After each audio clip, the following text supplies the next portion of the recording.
दिव्या तुम आ रही हो तो चलो, मुझे लेट हो रहा है। हाँ आ रही हूँ, बस 1 मिनट।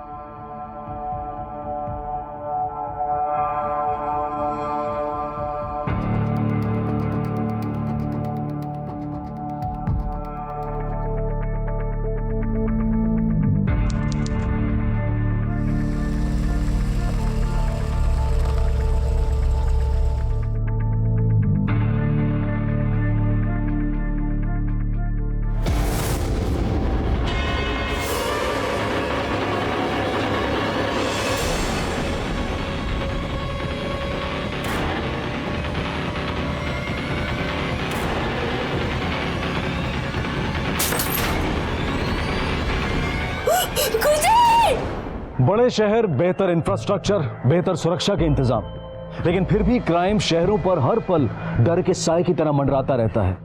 बंद दरवाजों में भी लोग सुरक्षित नहीं हैं। आपकी एक छोटी सी गलती या लापरवाही जिंदगी भर के लिए भारी पड़ सकती है। यहाँ इस केस में एक माँ कुछ देर के लिए अपने ही घर में बंद दरवाजों के पीछे अपनी 6 महीने की बच्ची को अकेले छोड़कर गई और उन्हीं चंद मिनटों में उस बच्ची को अगवा कर लिया गया।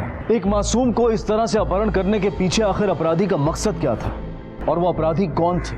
और सबसे बड़ा सवाल, क्या एक माँ को उसकी मासूम बच्ची वापस मिल पाएगी? क्या तूने नहीं देखा? आंखें बंद करके खड़ा रहता है क्या यहाँ पर? हम सच कह रहे हैं मैडम, हमने नहीं देखा।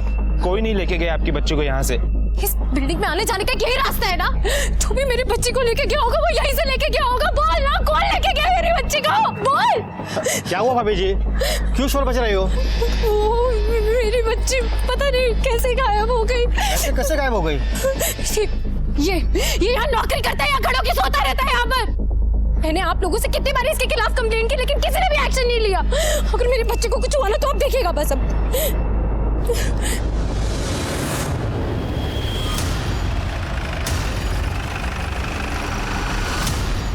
दिव्या दिव्या प्लीज शांत है जा। दिव्या प्लीज, बता नहीं। दिव्या प्लीज। आपकी बच्ची की कोई फोटो है आपके पास? सर प्लीज मेरी बच्ची को ढूंढ दीजिए सर। वो सर 6 महीने की और उसे बुखार भी है सर। इस फोटो को सारे थानों और खबरों में सर्कुलेट करवाओ। चारों तरफ नाकाबंदी लगवाओ और हर आने जाने वाली गाड़ी को चेक करवाओ। जो भी बच्ची लेकर गया है ज्यादा दूर नहीं गया होगा।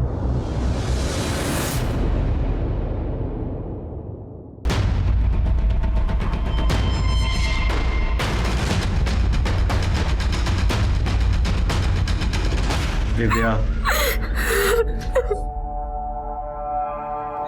अरे पानी पी। अब बताइए कि एग्जैक्टली हुआ क्या? सर वो मेरी बच्ची को बहुत बुखार था सर, और उसकी दवाई भी खत्म हो गई थी तो मैं। सुयश सुनो ना, खुशी का बुखार ही नहीं उतर रहा है और उसकी दवाइयाँ भी खत्म हो गई। तुम पहले जाके दवाई ला के दो प्लीज। दिव्या मुझे लेट हो रहा है, क्लाइंट के साथ मीटिंग है, तुम जाके लेके आओ ना प्लीज। अरे मैं खुशी को बाहर बुखार में कैसे लेके जाऊंगी, और इसीलिए मैं शॉप पर भी नहीं जा रही हूँ। तो एक काम करो, तुम मेरे साथ मेडिकल चलो, मैं तुम्हें दवाई लेके दे देता हूँ। तुम कैसी बातें कर रहे हो? खुशी को बुखार में कैसे लेकर जा सकती हूँ मैं? और तुम जानते हो ना इतनी मुश्किल से सोई है वो, कब से रो रही थी। दिव्या खुशी सो रही है ना, वो आधे घंटे के पहले उठने वाली है नहीं, और मैं तुम्हें मेडिकल में से 15 मिनट में दवाई लेके यहाँ पे छोड़ दूंगा। चलो।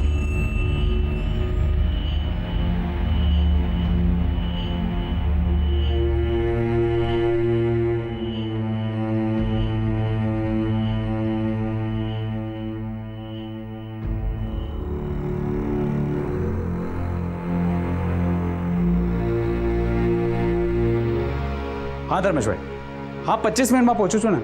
जल्दी चलो सुयश, खुशी अकेली है। डोंट वरी, 15 मिनट में वापस घर छोड़ दूंगा तुम्हें।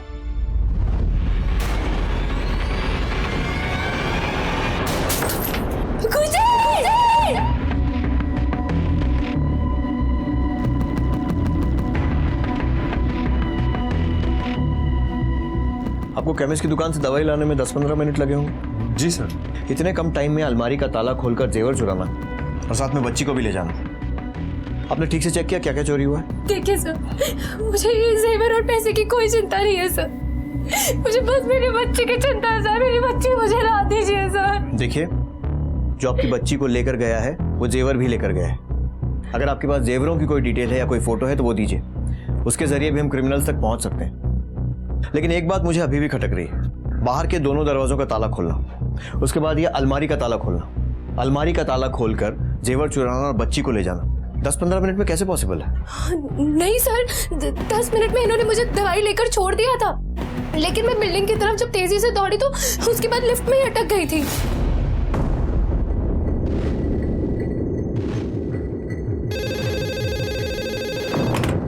हेलो वॉचमैन, ये लिफ्ट कैसे रुक गई? मैडम, हमें नहीं पता। तो पता करो ना, क्या हुआ है? ठीक है मैडम, देखता हूँ।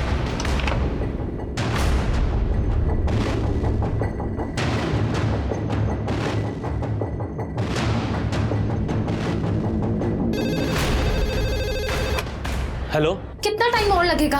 बार बार का यही नाटक है, रोज बिल्डिंग में कुछ ना कुछ खराब हो जाता है। जल्दी करो, मेरी बच्ची अकेली है। मैडम आप बार बार फोन करोगे तो भाग के आना पड़ता है। आप थोड़ी देर फोन मत कीजिए, हम लिफ्ट ठीक करते हैं। सब मुझसे बहुत बड़ी गलती हो गई सर। मुझे अपनी बच्ची को ऐसे अकेला छोड़ के नहीं जाना चाहिए था। सर दोनों दरवाजों पे फोर्स एंट्री के कोई निशान नहीं है, चाबी से दरवाजा खोला गया है। आप अपनी चाबी किसी के पास रखती हैं? कोई पड़ोसी या फिर कोई काम वाली? नहीं सर, हमने आज तक हमारे घर की चाबी किसी को भी नहीं दी। सर फिर ऐसे तो डुप्लीकेट चाबी बनाना आसान नहीं है। जरूरी नहीं है कि चाबी से ही चाबी बनाई गई हो सकता है कि ताले से भी बनाई गई हो।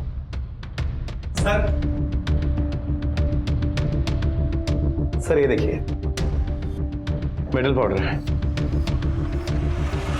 मतलब नकली चाबी बनाने का काम हाल फिलहाल में ही हुआ है और जल्दबाजी में कचरा यहाँ फेंक कर भाग गए होंगे, इसलिए मेटल पाउडर साफ भी नहीं हो पाया। सर ऊपर टेरेस है, ये टॉप फ्लोर है। चलो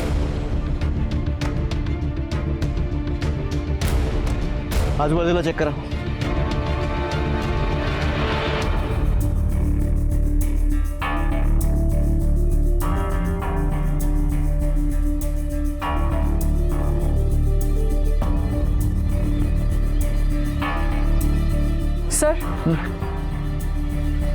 सर काय नाही सापडलं।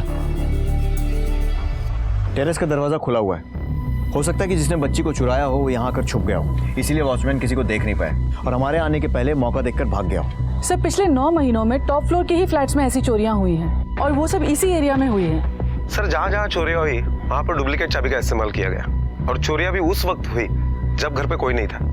जब लोग घर पर रिटर्न आते हैं तब पता चलता है कि घर पे चोरी हुई है। लेकिन माने ऐसा पहली बार हुआ है कि सामान के साथ साथ बच्चे को भी चुराया गया।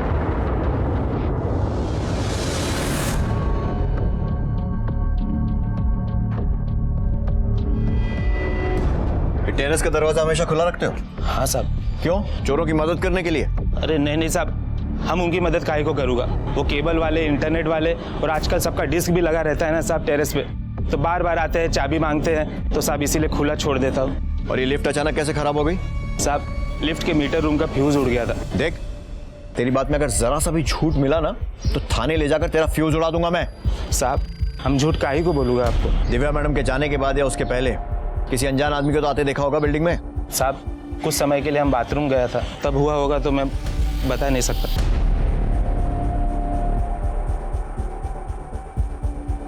तूने नहीं देखा, लेकिन ये सीसीटीवी कैमरे ने तो रिकॉर्ड किया होगा कि कौन आया कौन गया। टीवी रूम का है? साहब 2 हफ्ते से सीसीटीवी कैमरा खराब है।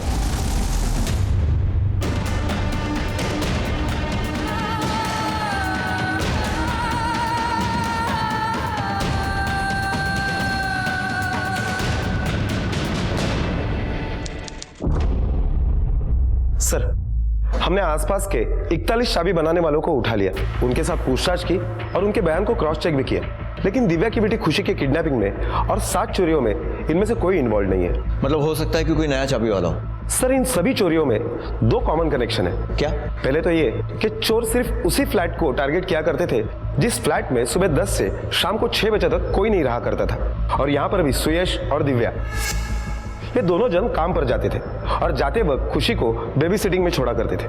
मतलब ये कि चोरों को मालूम था कि घर में कोई नहीं है, लेकिन वो ये नहीं जानते थे कि खुशी की तबीयत खराब होने के कारण दिव्या काम पर नहीं गई है।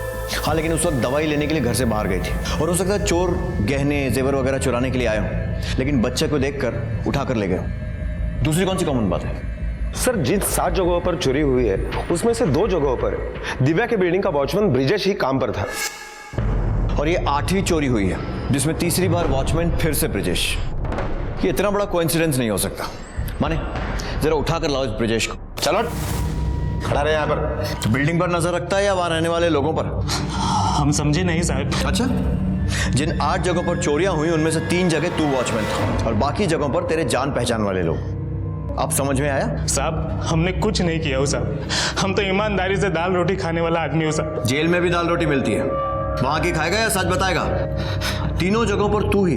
चक्कर क्या है? साहब कोई भी चक्कर नहीं है साहब, हमारी तो किस्मत ही खराब है। हम जहां जाते वहीं चोरी हो जाती साहब। किस्मत नहीं, तेरा ना दिमाग खराब है, जो कि सही काम में नहीं सिर्फ गलत काम में लगता है।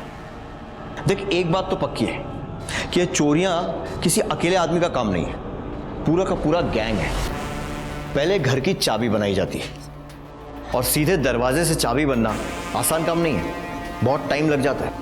लेकिन उसके बाद उसी घर में चोरी करना आसान हो जाता है जब वो घर खाली हो। तो अब तू अपना दिमाग खाली करेगा या फिर हम करवाएं? उगलेगा कुछ?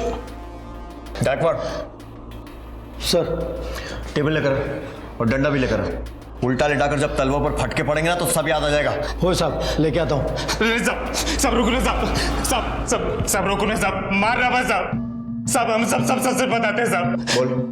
साहब हमारे दो साथी है, वो चोरी करते हैं, हम उनकी मदद करता था साहब, लेकिन बच्चा वो लोगों ने चुराया, ये हमें नहीं पता था साहब। उस दिन भी चोरी ही करनी थी। कौन है वो दोनों? किशोर और उसकी बीवी चंदा।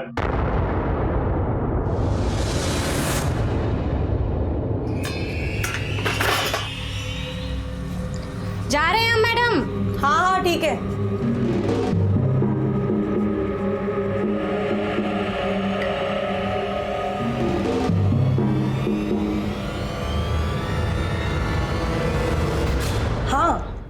हाँ 2 टिकट करा लो। ठीक है। अच्छा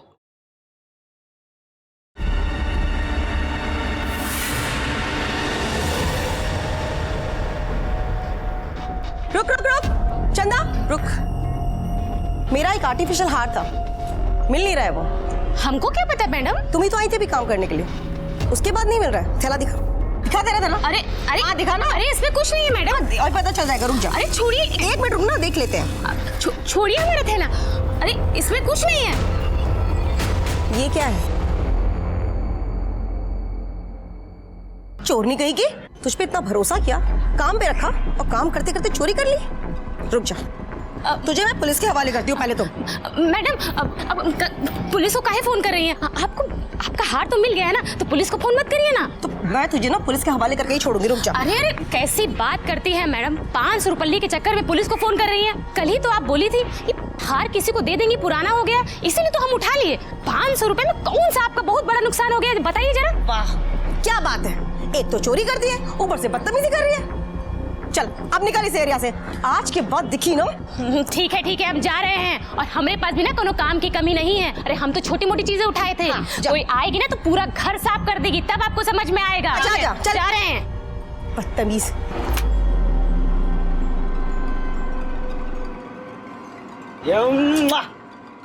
लग गया।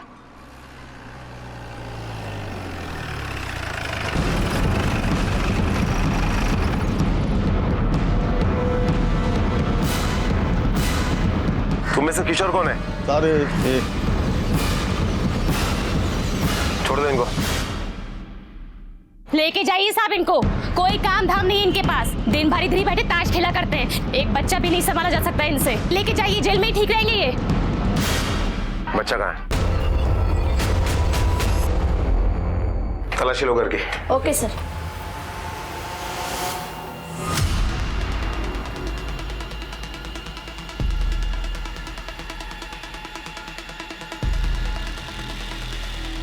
ये बच्चा किसका है? साहब ये हमारा बच्चा है, कोनो चुराया उराया नहीं है।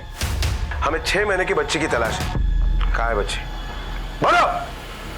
हम नहीं जानते साहब, हम किसी 6 महीने की बच्ची को नहीं जानते। सर ये कुछ गहने मिले। ये गहने कहाँ से आए तुम्हारे पास?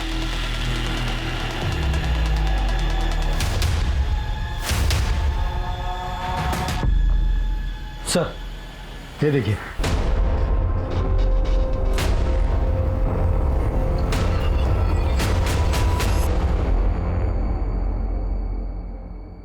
एक्सपर्ट है तू तो। चाबी बनाने का सारा सामान तेरे घर से मिला है। दिव्या जोशी के घर की नकली चाबी भी तूने ही बनाई थी ना, और फिर चोरी करने के साथ साथ उसकी बच्ची को उठाकर ले गया। देख, बहुत छोटी बच्ची है वो, जल्दी बता दे कहाँ है। कोई बच्चा नहीं चुराया है साहब, गरीब आदमी है, घरों में काम करते हैं, छोटी मोटी चीजें उठा लिया करते थे। हाँ, ये बात है कि हम पति के साथ मिलकर छोटी मोटी चोरियां भी कर लेते थे, लेकिन साहब बच्चा नहीं चुराए हैं, सच बोल रहे हैं। अच्छा बोरे मैडम, ये गहने, ये कोई छोटी चोरी नहीं है, और बच्चा चुराना इससे भी बड़ा क्राइम है। अब ये बताओ, 2 दिन पहले तुम्हारे पति के साथ तुम दिव्या जोशी के घर पे गई थी ना? कसम खा के कह रहे नहीं गए हम साहब। चल ठीक है, मान लिया कि तू दिव्या जोशी के घर नहीं गया, लेकिन बाकी 7 जगह तो चोरी की वारदात कबूलता है ना तू? हाँ, तो फिर ये बता कि उन 7 जगहों पर तूने चोरी कैसे की? क्योंकि जिसने भी दिव्या जोशी के घर पे चोरी की है उसने बिल्कुल तेरा तरीका इस्तेमाल किया है। टॉप फ्लोर पर चोरी हुई है और नकली चाबी बनाकर हुई है। साहब हम मानते हैं कि हम भी उसी तरीके से चोरी करते थे। हाँ साहब, वो ब्रजेश है ना साहब, वॉचमैन है, वो हमारा दोस्त है, पार्टनर है हमारा, वही हमें टॉप फ्लोर का खबर देता था कि वहाँ पे रहने वाले लोग जो हैं वो काम धंधे वाले थे। उसके बाद हम सोमवार से शुक्रवार के बीच 11 बजे के बाद हम वहाँ पर जाते थे चोरी करने के लिए। सब आजकल लोग 2 दरवाजे रखने लगे हैं, और नकली चाबी बनाने के लिए कम से कम 2 दिन तो लग ही जाते हैं ना। जिन 7 जगहों पर तूने चोरी की थी उनमें से सिर्फ 2 जगह ब्रिजेश वॉचमैन था, तो बाकी जगहों पर तेरे लिए टेरेस का दरवाजा छुपने के लिए कौन खोलता था? सब वो ब्रजेश के ही जान पहचान के लोग थे, वॉचमैन। तो किसी न किसी बहाने से वो बिल्डिंग के अंदर चला जाता था और छत का दरवाज़ा खोल देता था। उसके बाद हम चाबी बनाने के बाद दिन तय करते थे कि किस दिन चोरी करनी है। साहब फिर हम दोनों बढ़िया कपड़े पहन के एकदम टिप टाप बन के अपने बच्चे को साथ लेकर बिल्डिंग के अंदर जाते थे, ताकि कौनो हम पे शक ना कर सके। अगर कोई हमको दिक्कत होती थी ना तो ब्रजेश वहाँ आ जाता था हमारी मदद करने के लिए।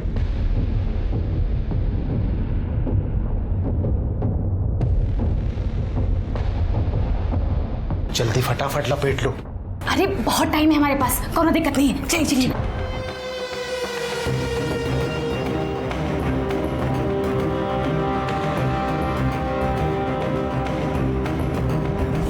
जब तू बाकी 7 जगहों की चोरियां कबूल कर रहा है, तो फिर दिव्या जोशी के घर की चोरी कबूल करने में तुझे क्या प्रॉब्लम है? हाँ सब हम माई कसम खा के कहते हैं साहब, हमने बच्चा नहीं चुराया साहब। सब हमको पता है कि चोरी करने की सजा कम होती है, बच्चा को अगवा करने का सजा ज्यादा होती है। कहीं ऐसा तो नहीं है कि इसी डर से कि बच्चा चोरी करने की सजा बहुत ज्यादा होती है तो दिव्या के घर की चोरी कबूल नहीं कर रहा है? अब तो हमने आपको सब कुछ सच सच बता दिया साहब, अब तो हमें हमारे बच्चे से मिलने दीजिए ना साहब। न जाने हमारा बच्चा कैसे हाल में होगा। बिल्कुल ठीक ठाक है वो, कुछ नहीं हुआ है उसे, एनजीओ वाले के पास है, और फिलहाल तुम उससे मिल नहीं सकते। लेकिन साहब मेरा बच्चा साहब अगर तुम दिव्या जोशी के घर पे गई नहीं थी और उसकी बेटी को तुमने किडनैप नहीं किया है, तो फिर वहां का वॉचमैन ब्रिजेश तुम्हारा नाम क्यों ले रहा है? साहब ये 1 नंबर का झूठा और मक्कार इंसान है। पिछली बार अपना हिस्सा लेने के लिए साहब ये हमसे बहुत झगड़ा था, और जब हमने इसको हिस्सा नहीं दिया ना, उसी का बदला निकाल रहा है ये, जानबूझ के हमको फंसा रहा है साहब ये। साहब फंस तो हम गए हो साहब, ये दोनों के साथ चोरी के केस में। साहब हम सच कह रहे साहब, उस दिन ये दोनों ही दिव्या मैडम के घर पे गए थे चोरी करने। अब ये गए थे तो साहब बच्चा भी इन्होंने चुराया होगा साहब। तू साले झूठ क्यों बोल रहा है, मार के काट दूंगी समझे। सच सच बता, सच सच बता, तेरी वजह से हमारा बच्चा ही हमसे दूर है। साहब ये झूठ बोल रहा है, झूठ बोल रहा है साहब। हमारा यकीन कीजिए साहब, ये झूठ बोल रहा है। साहब मैं सच बोल रहा हूँ साहब।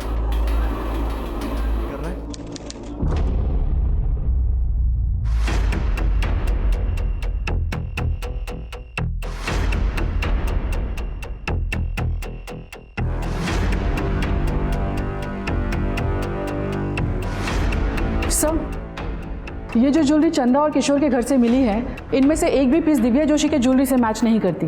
हाँ, लेकिन पहले जो चोरियां हुई हैं उनमें से काफ़ी चीज़ें मैच करती हैं। हो सकता है इन लोगों ने दिव्या जोशी के घर से चुराए गहनों को पहले ठिकाने लगा दिया ताकि बच्चा चोरी का शक इन पर न जाए। माने इस चंदा और किशोर के कॉल डिटेल्स निकालो। अगर इन्होंने बच्चे को किसी को भी बेचा है तो उससे फोन पर जरूर बात की होगी। Okay sir.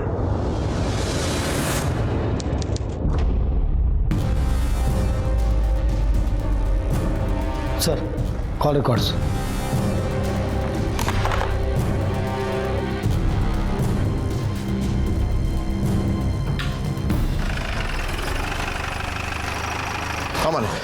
सर, किशोर और चंदा इन दोनों के पिछले 3 महीने के कॉल रिकॉर्ड्स हमने चेक किए। उनमें से हमें कुछ नंबर ऐसे मिले जिनके साथ इन दोनों की लगातार बातें हुआ करती थी। सर, पूछताछ के साथ साथ हमने इन सभी लोगों के घर की तलाशी ली, लेकिन खुशी का कहीं पता नहीं चला। हाँ सर, लेकिन एक बात हमें ऐसे पता चली है, शायद उस बात से हमें कुछ मदद मिल सके। क्या? सर, 10 महीने पहले किशोर एक IVF सेंटर के लिए काम किया करता था। स्पर्म डोनर, सरोगेटेड मदर अवेलेबल करने के लिए उसे कमीशन मिलता था। इसका मतलब किशोर ऐसे कपल्स को जानता था जिनके बच्चे नहीं हो रहे थे, और हो सकता है ऐसे ही किसी कपल को उसने दिव्या जोशी की बेटी को बेचा हो सकता है सर, इस बात का चांस है। किशोर जिस दौरान इस IVF सेंटर में काम करता था उस दौरान जितने भी कपल्स आए इलाज के लिए या फिर सिर्फ इंक्वायरी के लिए, सबकी इंफॉर्मेशन निकलवाओ और ये IVF सेंटर में काम करने वाले लोगों से भी पूछताछ करो। जी सर। हेलो, हाँ बोल रहा हूँ। देखिए, हम हमारी तरफ से पूरी कोशिश कर रहे हैं, और क्या सिर्फ आप इसीलिए उस बच्ची को ढूंढना चाहते हैं? ठीक है। क्या हुआ? स्वार्थीपणाचा पण कळस असतो सर। दिव्या जोशी जिस सोसाइटी में रहती है उस सोसाइटी के सेक्रेटरी का फोन था। सर कह रहा था कि उस लड़की को जल्द से जल्द ढूंढिए। अगर उस लड़की को कुछ हो गया है, नहीं मिल रही है, तो उनके सोसाइटी के फ्लैट के रेट गिर जाएंगे। क्या लोग होते हैं, बच्चे की जान से ज्यादा फ्लैट की कीमत की पड़ी हुई है।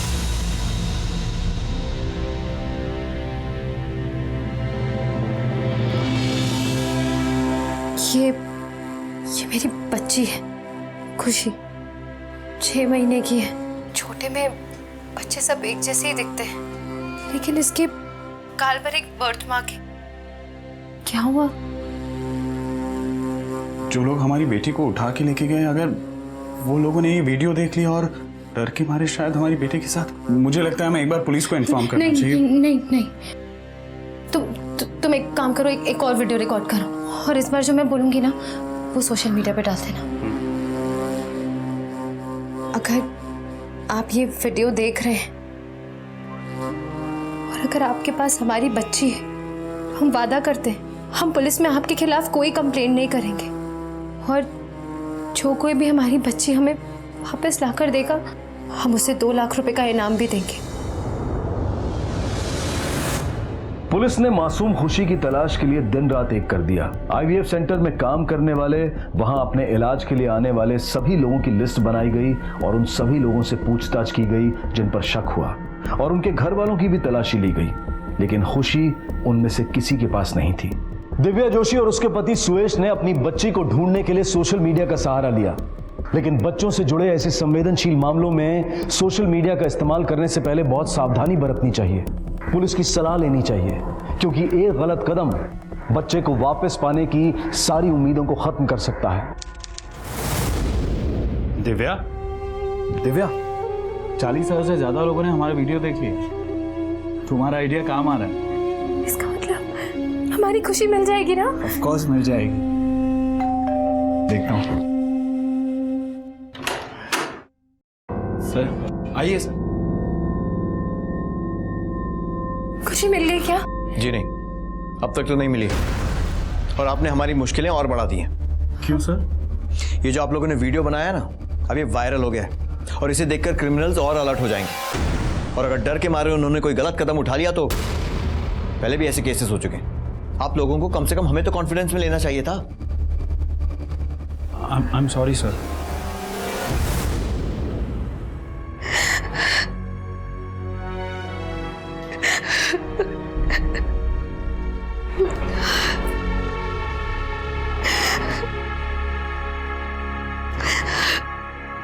अरे अभी तक बैठी रो रही, अभी रोना बंद कर और जा खाना बना, भूख लगी। अरे कैसे आदमी हो, तुमको जरा सा भी दुख नहीं है ना?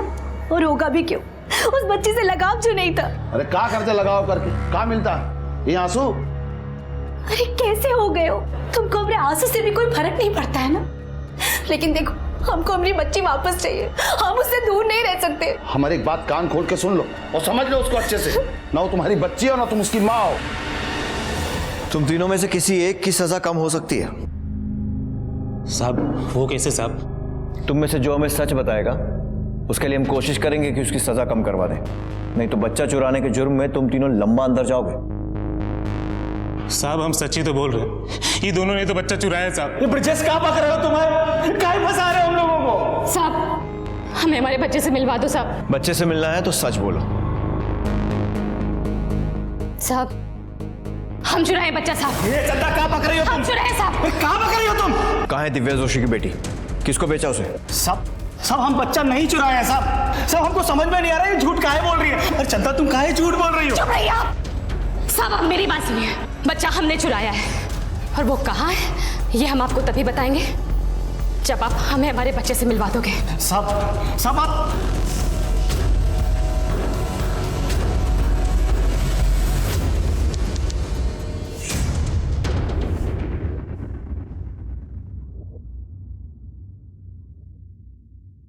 अगर आप ये वीडियो देख रहे हैं और अगर आपके पास हमारी बच्ची है, तो हम वादा करते हैं हम पुलिस में आपके खिलाफ कोई कंप्लेंट नहीं करेंगे। भगवान, ये क्या नया झमेला मेरे पीछे पड़ गया।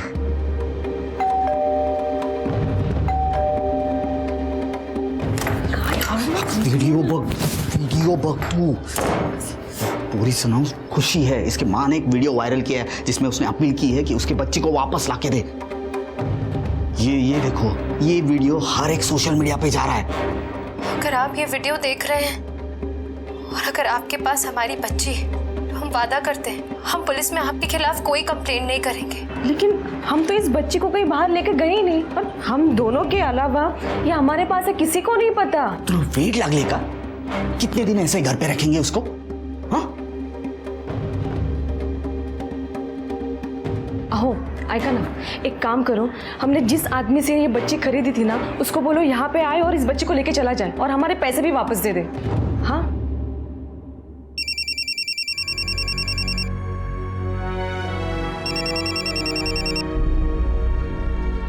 हेलो। हाँ हेलो मैडम, मैं विमला बोल रही हूँ। देखिए मैडम, आप मुझे नहीं जानती, लेकिन मैंने आपके बच्ची वाला वीडियो देखा है।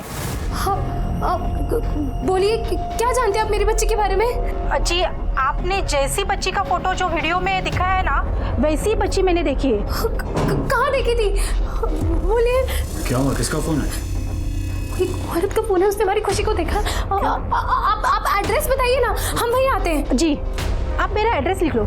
ठीक है, हम वहीं पहुंचते हैं।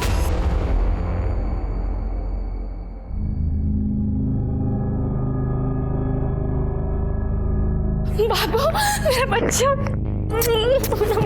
मेरा बाबू, कैसा है रे तू? खाना पीना खाया ना तूने ठीक से? बाबू, तेरी माँ तुझे बहुत याद कर रही थी बेटा। मेरा बाबू, मेरा बच्चा, बाबू। चल अब बता, तू तो अपने बच्चे के साथ मिल चुकी, लेकिन अभी भी एक बच्ची ऐसी है जो अपने माँ से दूर है। बता, कहाँ है खुशी? किसे बेचा उसे? साहब, हम किसी बच्चे को नहीं बेचे हैं साहब, और ना ही हम किसी को चुराए हैं साहब। साहब, हम सच कह रहे हैं, हम वहाँ कभी गए नहीं थे साहब। लेकिन अभी तो तुमने कहा था कि तुमने उस बच्ची को चुराया और बेच दिया, और अब ये कह रही हो? साहब, हम आपसे झूठ बोले थे ताकि आप हमें हमारे बच्चे से मिलने दें। पहले झूठ बोला था या आप झूठ बोल रही हो? हाँ, देखो, जैसे तुम अपने बच्चे के लिए तड़प रही थी, वो औरत भी अपनी बच्ची के लिए तड़प रही है। उसके बारे में थोड़ा सोचा है कभी? साहब, हम सच बोल रहे हैं साहब, हम झूठ नहीं बोल रहे। हमारा यकीन कीजिए साहब, हमने किसी को नहीं चुराया है, किसी को नहीं बेचा है साहब। साहब, हमें जाने दीजिए साहब, हमें जाने दीजिए।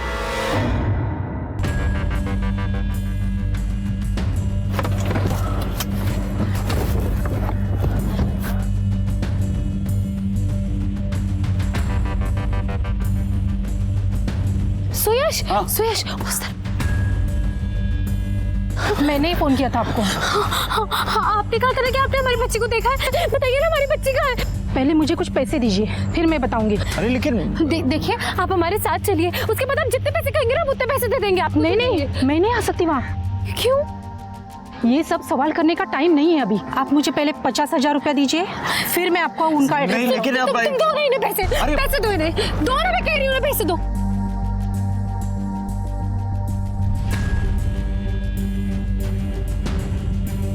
ये लीजिए। हाँ, ये लीजिए एड्रेस। ठीक है, आप भी चलिए हमारे साथ। मैं वहाँ नहीं आ सकती। देखिए, आपकी बच्ची वहाँ पर ही है। मैं उनके यहाँ घर का काम करती हूँ। अगर उनको पता चल गया तो वो मुझे काम से निकाल देंगे। अरे लेकिन आप, मैं यहीं पर हूँ। आपकी बच्ची मिलने के बाद बाकी का पैसा इधर लाके दो। अरे लेकिन ऐसे चलो, तुम चलो यहाँ से।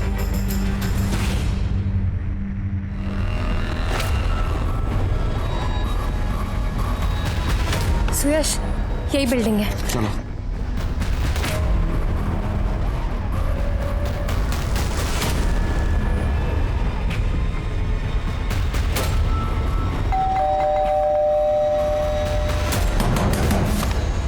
रुको, मैं देखता हूँ।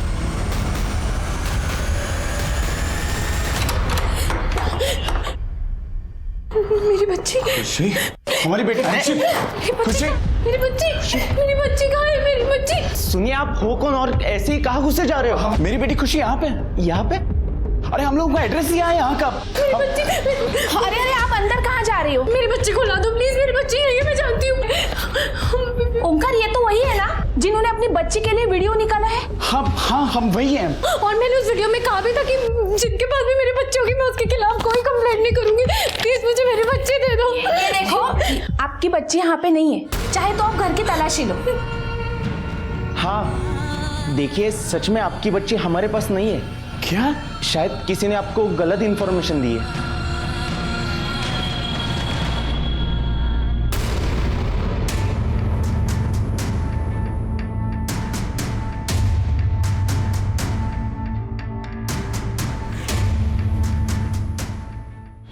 इस बच्ची को लो और हमारा पैसा वापस कर दो। अभी पैसा नहीं है हमारे पास, यही तो कहने आए थे आपसे। जब तक पैसे का इंतजाम नहीं होता तब तक बच्ची को अपने पास रखिए। इसका क्या मतलब है? पैसे नहीं है? अरे अब नहीं है मतलब नहीं है। अब देखो साहब, ऐसे केस में ना बच्चा बेच के वापस नहीं लिया जाता, समझे आप? ये रखो अपने पास।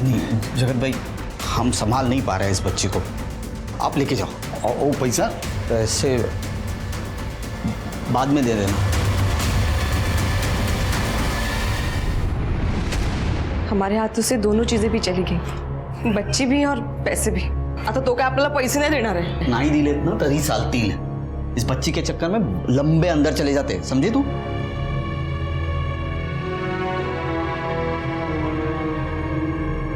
तुला काय झालं? 4 दिवस होती थी मुलगी आपल्यासोबत, अब वो चली गई है तो कुछ अच्छा नहीं लग रहा। सोचो, बेचारी उसकी सगी माँ पर क्या गुजर रही होगी। आओ, ऐका ना, क्यों ना हम ये सब बातें पुलिस को बता दें, ताकि वो बच्ची अपनी माँ के पास तो पहुंच जाएगी। तुला काय वेड लागले? पुलिस पूछेगी ये बच्ची आपके पास कहां से आई तो क्या बताएंगे? हमने बच्ची को खरीदा था।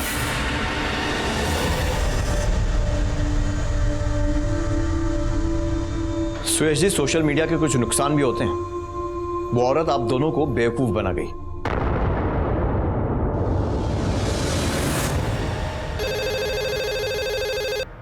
दोघांची नावं लिहूया। आप जिस बच्ची को ढूंढ रहे हैं, मैंने उसे आज देखा था। सर, अभी अभी एक आदमी का फोन आया था जिसकी बोरीवली के एमजी रोड पर जो आईबीएफ सेंटर है वहां पर काम करने वाले नरेश के साथ बच्चा खरीदने की डील हुई थी। नरेश के थ्रू जो आदमी बच्ची को लेकर वहां आया था वो बच्ची खुशी ही थी। उस आदमी का नाम तो नहीं बताया, लेकिन उसने ये नंबर दिया है। इस नंबर की डिटेल्स निकलो फौरन। Okay sir.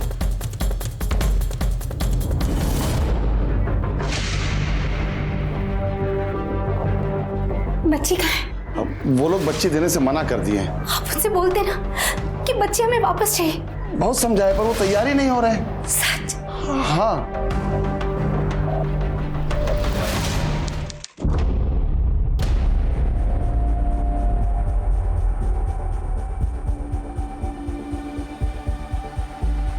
सुनिए, ये नरेश यहीं पे काम करता है ना? हाँ सर। कहाँ है वो? बुलाओ उसे। हो रहा सब। नरेश, नरेश रुक।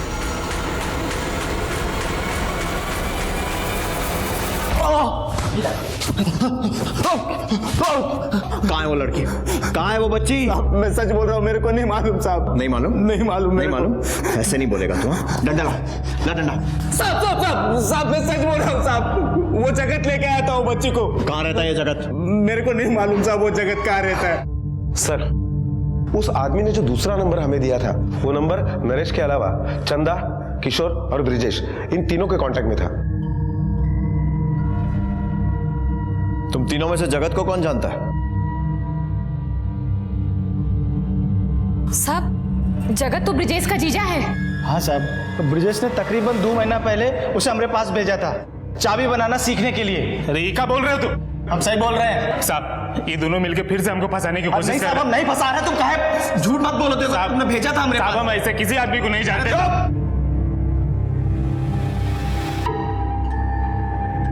ये जगत के कॉल रिकॉर्ड्स, इसके हिसाब से तेरी हर रोज बात होती थी उससे।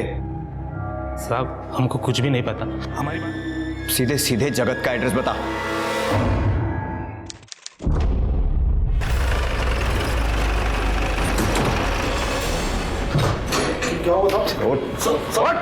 अरे हुआ क्या? घर की तलाशी लो, बच्चे यही मिलेगी। कौन सी बच्ची?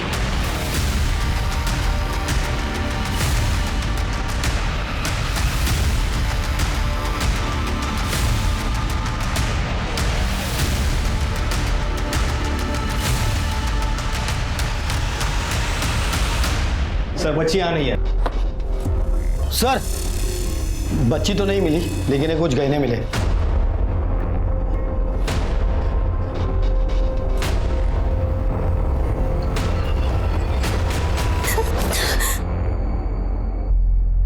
चल बैठ।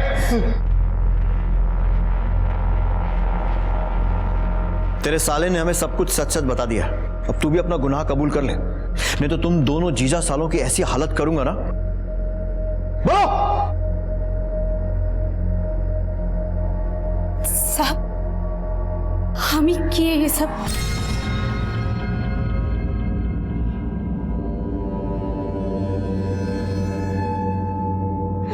हाँ साहब, हमें चुराए थे बच्चा। साहब, वो हम अस्पताल में काम करते थे साहब, हमारी नौकरी छूट गई तो फिर हमने चोरी करना शुरू कर दी। ब्रिजेशवा ही हमको आइडिया दिया था और हमको किशोर के पास भेजा था वो नकली चाबी कैसे बनाते हैं वो सीखने के लिए। साहब, हम दोनों ही गए थे चोरी करने।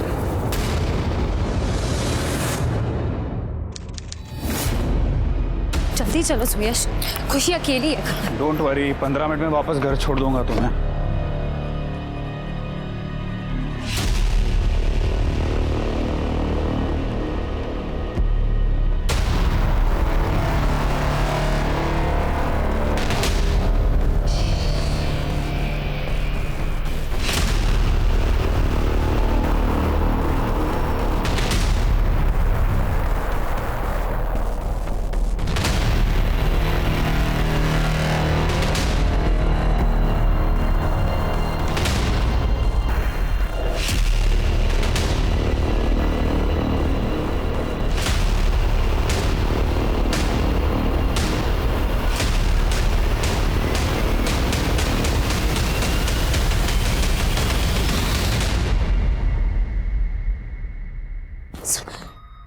बच्ची देखो कितनी प्यारी है, अपने को बच्चा भी नहीं।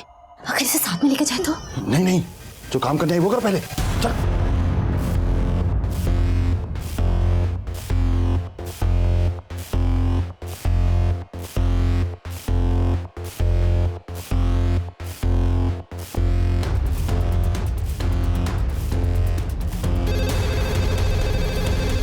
हम देखते हैं। चलो।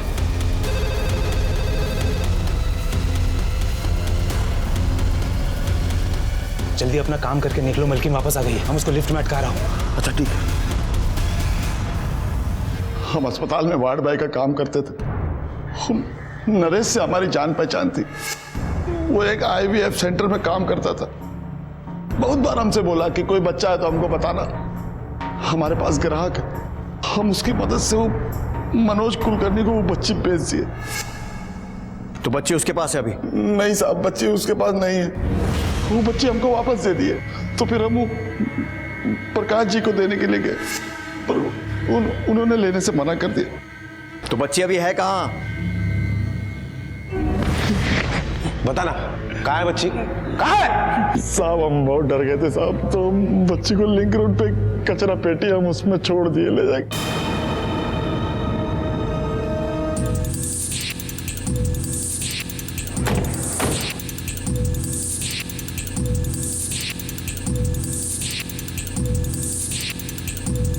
यहाँ आने जाने के 3 रास्ते हैं। आसपास की दुकान, ATM और जहाँ जहाँ पर CCTV लगा हुआ है सबकी फुटेज निकालो। उसी से पता चलेगा कि जगत सही बोल रहा है या नहीं कि वो बच्ची को यहाँ छोड़कर गया था। खुशी की तलाश में पुलिस ने आसपास के सभी CCTV कैमरास की फुटेज चेक की। CCTV विजुअल्स में जगत एक कपड़े में लपेटकर बच्ची को ले जाता हुआ दिखाई दे रहा था और फिर दूसरे फुटेज में वो खाली हाथ दिख रहा था। जगत बच्ची को सड़क के पास छोड़ने की बात पर कायम था। पुलिस ने बच्ची को ढूंढने की बहुत कोशिश की, लेकिन यह नहीं पता चल पाया कि बच्ची को वहां से कौन ले गया। मैंने जो गलती की उसकी सजा मेरी बच्ची को भुगतनी पड़ी, लेकिन आप ऐसी गलती कभी मत करिएगा। अपने बच्चे को इस तरह अकेले मत छोड़िएगा। आंकड़े बताते हैं कि भारत में लगभग हर 8 मिनट में एक बच्चा गायब होता है और उनमें से ज्यादातर बच्चे आंकड़ों की इसी मिसिंग लिस्ट में बने रह जाते हैं, कभी अपने परिवार के साथ वापस नहीं मिल पाते। आज हॉस्पिटल से, बस स्टैंड से, रेलवे स्टेशन से और यहां तक कि घरों से भी नवजात बच्चे चुराए जाते हैं, क्योंकि कुछ लोग ऐसे बच्चों को खरीद कर माता पिता बनने की खुशी पाना चाहते हैं। लेकिन याद रखें कि आपकी ये खरीदी हुई खुशी उस बच्चे के सगे माता पिता की जिंदगी को हमेशा के लिए दुख से भर देती है और इस तरह आप उस बच्चे के भी गुनहगार बन जाते हैं। लेकिन आज का ये केस सोनीपत के एक ऐसे केस से जुड़ा है जो शुरू बहुत नाटकीय अंदाज में हुआ और देखते ही देखते कई चौंका देने वाले रहस्य खड़े करने लगा।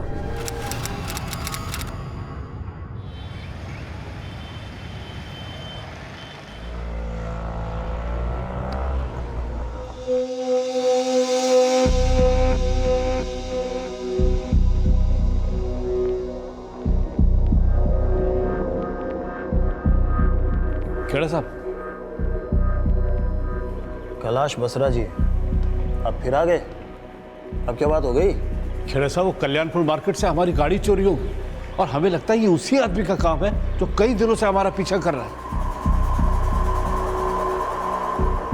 खेड़ा साहब प्लीज हमारी मदद कीजिए, मैं जो कह रहा हूं बिल्कुल सच कह रहा हूं।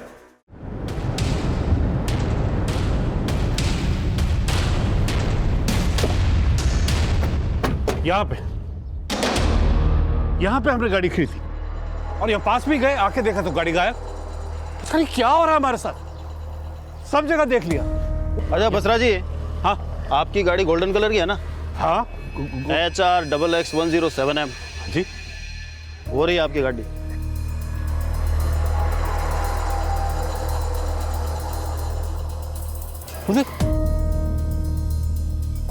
यही गाड़ी है ना आपकी? हाँ गाड़ी तो यही है, लेकिन हमने वहां खड़ी की थी, यहाँ कमाल करते हो बसरा जी आप, हैं? उम्र के साथ साथ जो है आपकी बैम करने की आदत भी बढ़ गई है। गाड़ी यहाँ खड़ी कर रखी है, ढूंढवा रहे हो उसको आप। रोज नई कहानियां बनाते हो आप लोग। अगर आइंदा हमारा वक्त बर्बाद किया ना आपने तो मैं लीगल एक्शन लूंगा आप लोगों के खिलाफ। चलो भाई।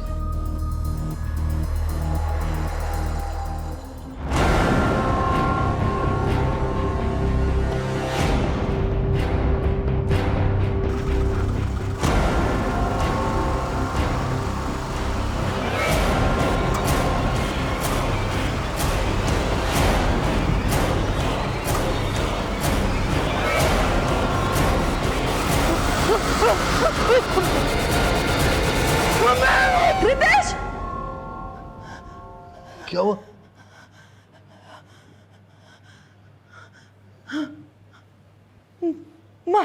मार डाला मेरे बच्चे को। कैलाश जी, मार डाला कैलाश जी।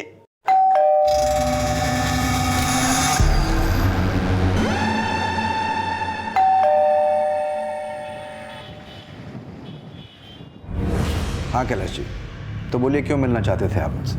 मेरे बेटे रितेश का मर्डर हुआ है। मेरी वाइफ ने खुद सपने में देखा है। सपने में? हाँ साहब, मुझे रोज सपना आता है और सपने में मेरा बेटा भागता रहता है और मुझे आवाज देता है, कहता है मम्मी मुझे बचा लो, वो मुझे मार डालेगी मम्मी। साहब, मेरे बेटे रितेश को उसकी पत्नी मानसी नहीं मारा है साहब। एसपी साहब, हम उसे फांसी पे चढ़वाना चाहते हैं। कैलाश जी, आपकी बीवी के सपने और आपके लगने से कोई आरोपी साबित नहीं हो जाते। लेकिन सच यही है साहब कि मानसी एक बहुत ही चालाक औरत है। 12 जून की सुबह उसने फोन किया।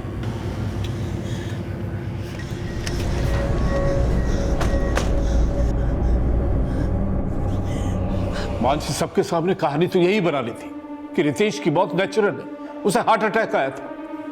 अगर हार्ट अटैक आया था तो उसने रितेश को किसी डॉक्टर के पास ले जाने की कोशिश नहीं की थी? एसपी साहब, दिखावे के लिए उसने सब कुछ किया था। एम्बुलेंस भी बुलाई थी, लेकिन जब वो रितेश को हॉस्पिटल लेके पहुंचे तो वहां पे उन्होंने उसे डेड डिक्लेयर कर दिया। तो आपने पहले ही पुलिस कंप्लेंट क्यों नहीं की? क्या करते एसपी साहब, हम लोग सदमे में थे। वो मानसी ने रितेश की अंतिम संस्कार की सारी तैयारियां पहले से कर रखी थी। हम लोग सत्ते में बस देखते ही रह गए और रितेश का दाह संस्कार भी हो गया। यानी पोस्टमार्टम की कोई गुंजाइश ही नहीं बची। तो कैसे साबित होगा कि मर्डर हुआ था या हार्ट अटैक आया था? कोई सबूत है आपके पास कि मानसी ने ही रितेश का मर्डर किया था? हाँ सर, उसे रितेश की मौत का कोई दुख ही नहीं। उसके मरने के बाद वो बिल्कुल नॉर्मल हो गई। और रितेश का मर्डर करके मानसी का मकसद उसका बिजनेस और उसकी प्रॉपर्टी पे कब्जा करना था। अब वो रितेश की company Basra tiles and marbles की डायरेक्टर भी बन गई है। और हाँ सर, उसका रितेश की मौत के पहले से अफेयर भी चल रहा था। अफेयर? हाँ सर, मानसी एक कैरेक्टरलेस औरत है। उसकी हरकतों के बारे में मेरे बेटे ने खुद अपनी मौत से 6 महीने पहले हमें बताया था। बता तो सही, चोट कैसे लगी? उस औरत ने मुझे इतना बड़ा धोखा दिया है जिसे बताने में मुझे शर्म महसूस हो रही है। धोखा दिया? साफ साफ बोलना, क्या बात है, हुआ क्या है?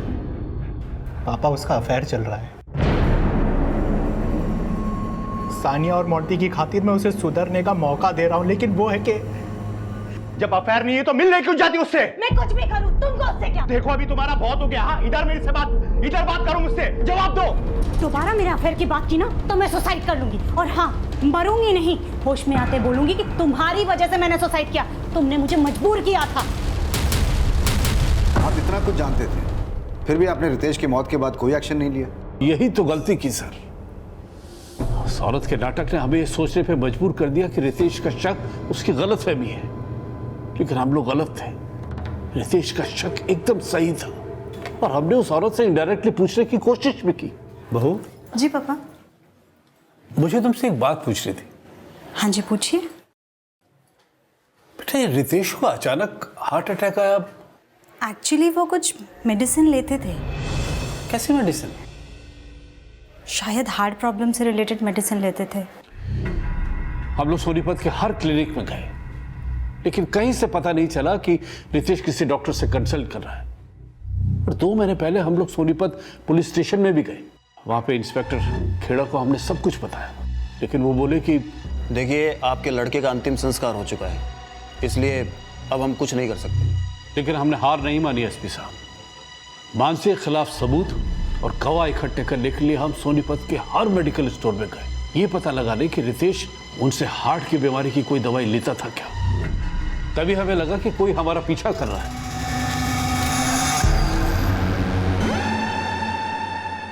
और कल जब हम कल्याण नगर मार्केट में गए तो हमारी किसी ने गाड़ी चुरा ली। और जब हम बाद में इंस्पेक्टर खेड़ा को लेकर वहां पहुंचे तो हमारी गाड़ी कुछ दूर पे खड़ी हुई मिली। उन्हें लगा कि हम लोग झूठ बोल रहे हैं और उनके जाने के बाद मेरे फोन से मेरी वाइफ के फोन पे कॉल आया। सर, हमें लगता है कि वो कॉल मानसी के लवर ने ही की होगी।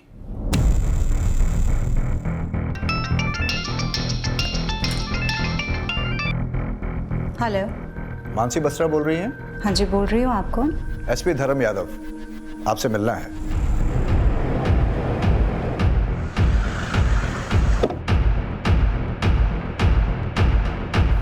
सर, मेरे सास ससुर को शक करने की आदत है। हाथ धोकर पीछे पड़ गए हैं वो मेरे। तंग आ गई हूं मैं ये रोज रोज के ड्रामे से। सर आप एक काम कीजिए, मुझे अरेस्ट कीजिए और जेल में डाल दीजिए। देखिए, अगर हमें ऐसा करना होता तो हम आपको बोलने का मौका ही नहीं देते। रितेश को दिल की बीमारी थी या उसका हार्ट अटैक एक प्लान्ड मर्डर था? ऐसा कुछ नहीं था सर। सच तो ये है कि मेरे सास ससुर को मैं कभी पसंद ही नहीं थी। पिछले 20 सालों से मैं उनकी नफरत झेल रही हूँ। रितेश मुझसे प्यार करते थे, एक ऐसी लड़की से जिसको मेरे सास ससुर कभी भी अपने घर की बहू नहीं बनाना चाहते थे। उनका बस चलता तो वो उसी दिन मुझे फांसी चढ़ाते थे, जिस दिन रितेश ने उनकी मर्जी के खिलाफ जाके मुझसे शादी की थी। मैं और रितेश दिल्ली के सेम कॉलेज में पढ़ते थे। मैंने मिस दिल्ली कंपटीशन जीता था and Ritesh was very happy. मुझे आज भी याद है जब रितेश ने मुझे पहली बार कहा था, So Miss Daly, will you marry me? लेकिन रितेश, तुम्हारे मॉम डैड मानेंगे? You don't worry about it. मैं उन्हें मना लूंगा।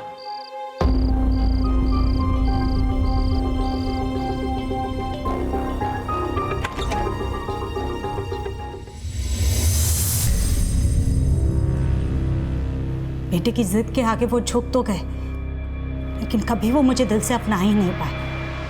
मेरी कास्ट अलग थी, मेरा ब्यूटी क्वीन होना उन्हें बिल्कुल पसंद नहीं था।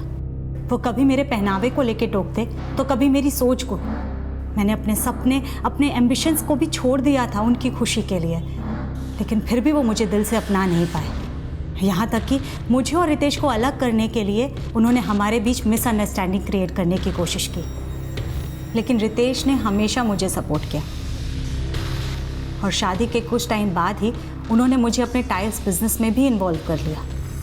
हम दोनों ने मिलकर हमारा बिजनेस खड़ा किया। जल्द ही मार्केट में हमारी कंपनी की अच्छी गुडविल बन गई। मैं Basra tiles and marbles company की बोर्ड मेंबर बन गई थी। ये बात भी मेरे सास ससुर को पसंद नहीं आई और एक दिन वो हमसे नाराज होकर घर छोड़कर गन्नौर जाके रहने लगे। वो मुझे तो क्या, रितेश को भी कभी समझ नहीं पाए। मोंटी और सानिया के होने के बाद भी वो हमारे साथ आके नहीं रहे। और अब रितेश। लेकिन रितेश की मौत से 6 महीने पहले रितेश ने उन्हें बताया था कि आपका किसी से अफेयर था।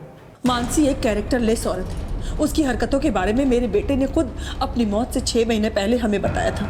और इस बात को लेकर आप दोनों के बीच में झगड़ा भी हुआ। आपने रितेश को सुसाइड करने की धमकी दी थी, ब्लैकमेल किया था और एक फोटो फ्रेम से रितेश के सर पे वार भी किया था। इधर देखो, मेरी बात सुनो।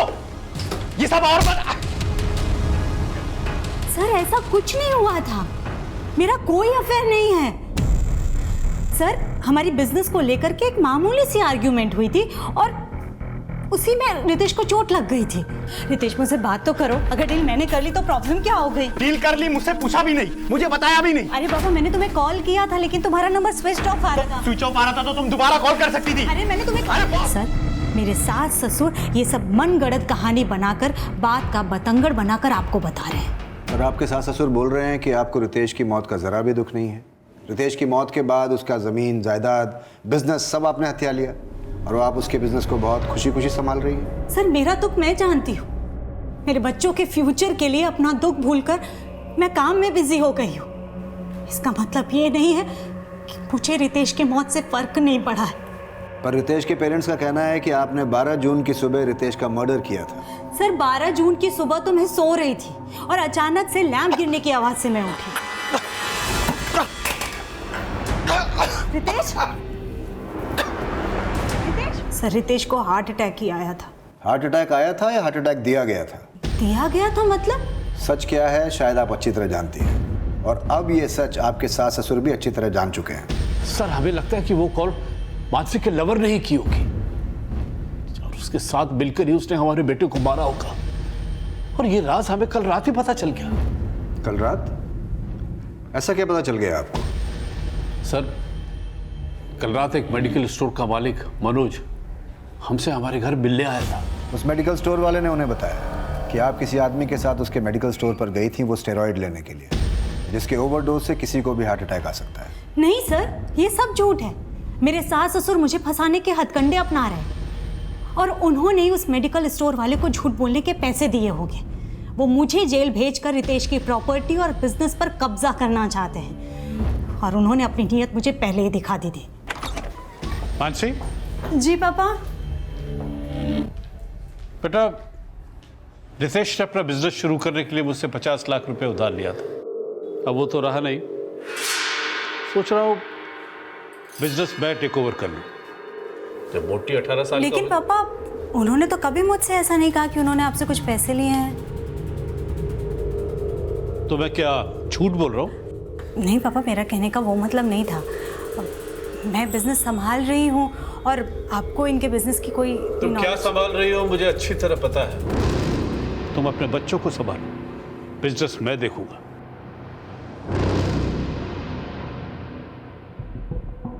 सर, वो मुझे बिजनेस से दूर करके 4 दीवारी में बंद करके रखना चाहते थे, लेकिन जब मैंने ऑब्जेक्शन किया तो उनका ईगो हर्ट हो गया। वो ये सब बेबुनियादी आरोप लगा रहे हैं मुझ पर। सर, रितेश की मौत के बाद मैंने ही उन्हें रिक्वेस्ट किया था कि वो हमारे साथ रहे। मुझे लगा रितेश के जीते जी मैं जॉइंट फैमिली की खुशी नहीं दे सकी हूँ मेरे सास ससुर को, तो उनकी मौत के बाद। लेकिन उन्हें ये भी अच्छा नहीं लगा। और सर, रितेश की मौत को 4 महीने हो गए। उसकी मौत के 2 महीने बाद तक वो हमारे साथ रहे, लेकिन अब जा कर के उनको लग रहा है कि मैंने रितेश का मर्डर किया। सर, वो पिछली बातों का बदला ले रहे हैं मुझसे। जो कुछ भी वो रितेश के जीते जी नहीं कर पाए, वो सब वो अब करना चाहते हैं। अब वो मुझे सिर्फ टॉर्चर करना चाहते हैं और कुछ नहीं।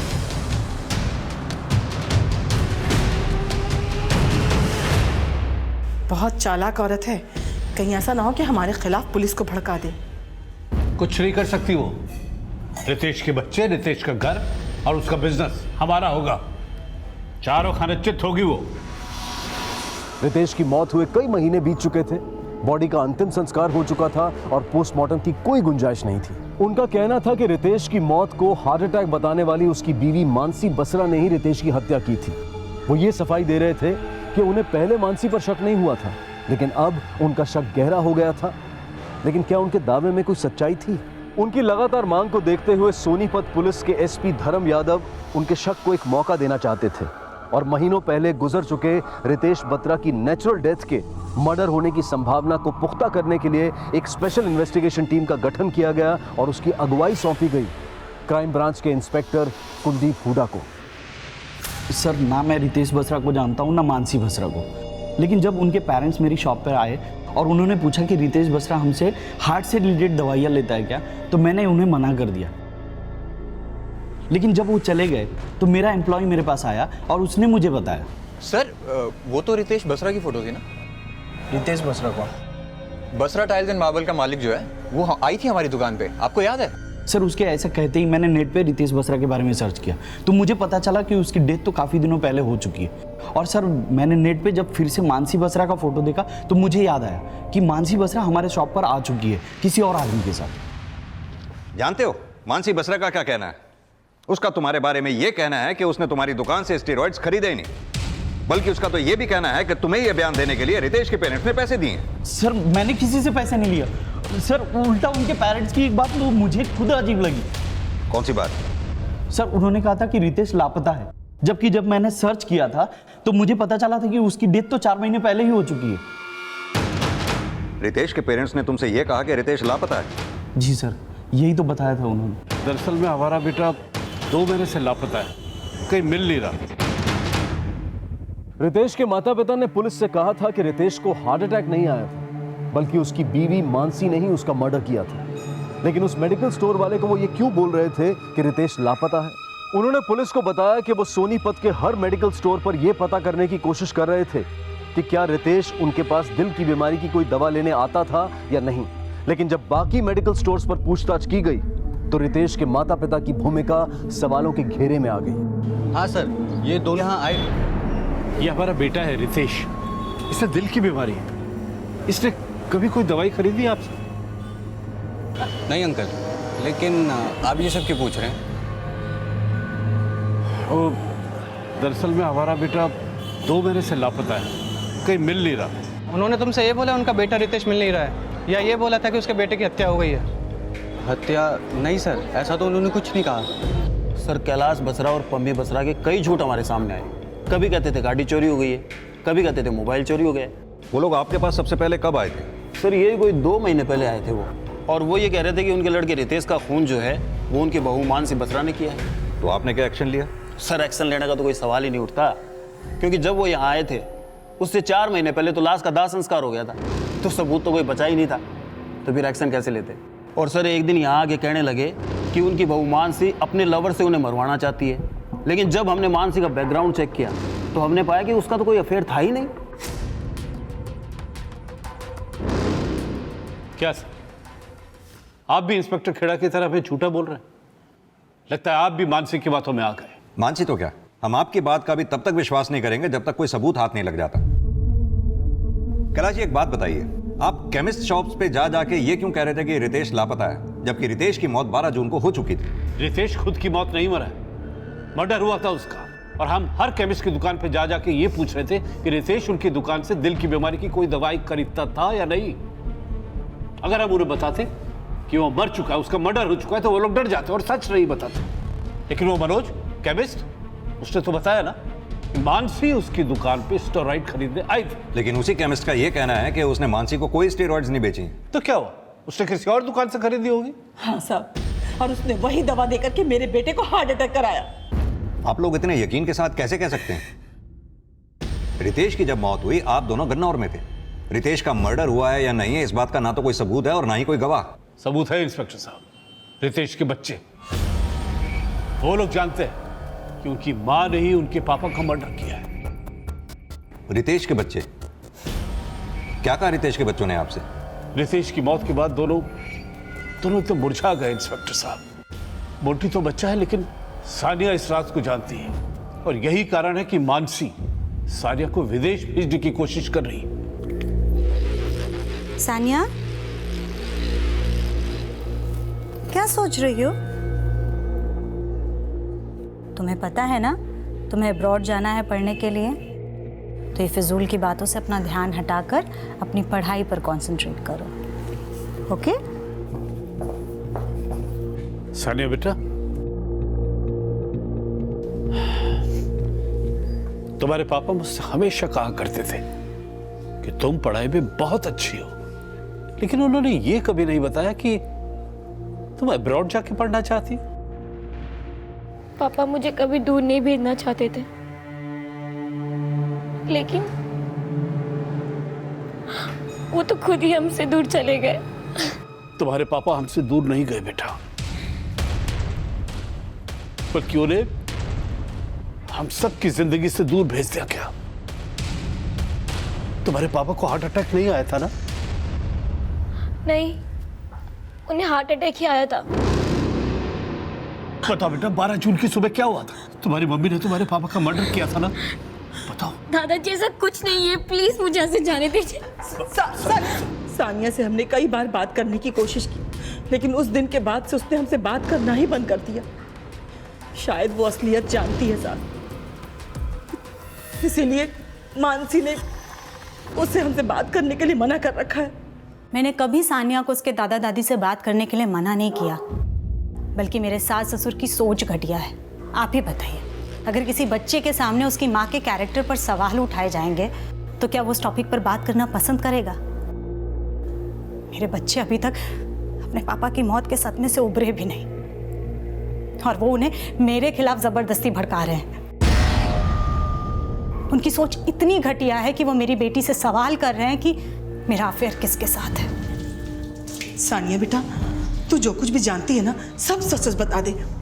तेरे पापा के एब्सेंस में तेरी मम्मी से मिलने के लिए कौन आदमी आता था? सानिया, सानिया बेटा, सानिया मेरी बात तो सुन।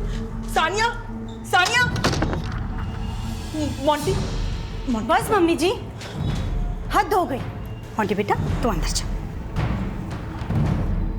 मम्मी जी क्या हो गया है आपको? आप बच्चों से ऐसे सवाल पूछ रही हैं? हाँ तो तू ही बता दे ना, तू ही बता दे कि किस किस के साथ तेरा चक्कर है। किस कुत्ते के लिए तूने मेरे बेटे को मार डाला? बोल। मम्मी जी आप मुझे इतना गया गुजरा समझती हैं? रितेश की प्रॉपर्टी के लालच में आप... लालची तो तू है, और हत्यारन भी। हमारे बेटे को मार डाला, मैं तुझे छोड़ूंगा नहीं, फांसी पे चढ़वा के रहूंगा।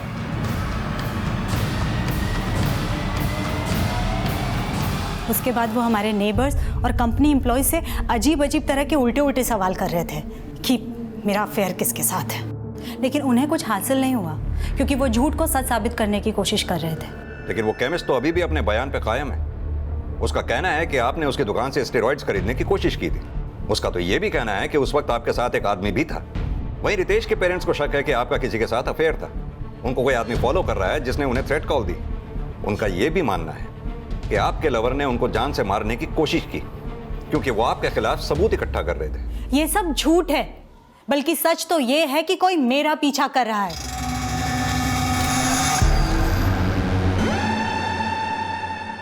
सर, उल्टा मुझे ये लगता है कि मेरे पीछे मेरे सास ससुर ने किसी को लगा रखा है और अब वो ये कहानी बना रहे हैं कि मैं उन्हें मरवाना चाहती हूँ।